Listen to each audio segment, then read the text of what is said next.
السلام عليكم. فيديو جديد كده من قبل الدخول بتاع اللسان.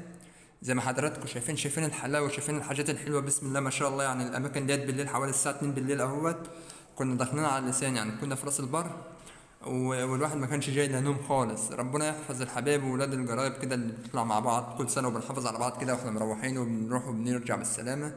دي طبعا بقت كانت في قلب البحر من جوه، بس مش يعني دي اماكن برضو كهد مش عارف زي نظام كافيه بالليل كده ولا حاجه. ودي بقت الناس كليتها كانوا قاعدين بره، بقت على اللسان من بره اهو. دي قبل الدخول بتاع اللسان من البوابه الرئيسيه يا جماعه. يعني الاماكن حلوه، شوفوا عاملين ازاي بالليل، يعني حاجه بسم الله ما شاء الله. الاماكن زي العسل. انا بجيب لكم التصوير على الطبيعه وبجيب لكم كل حاجه على الطبيعه اهوت. دي بقت اللي انا بجرب على الكاميرا دوت، مش عارف دوت بقت فندق ولا دي ايه.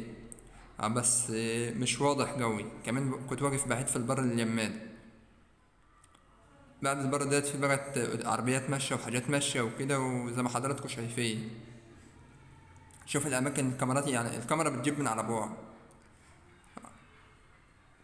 دي بقت قبل الدخول بتاع اللسان.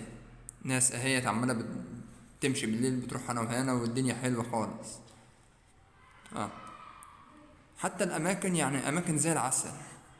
رحلة زي العسل، الله أكبر، رحلة زي العسل. ودي بقت الحبايب اللي قاعدين بقت كليتهم متجمعين، يعني اللي معاه أسرته جايبيها واللي معاه هنا واللي معاه هنا كده يعني. شوف بقت النار عاملة ازاي، وشوف الكشافات وشوف الحاجات الحلوة دي. دي بقت البحر بالليل عامل ازاي يعني قبل الدخول.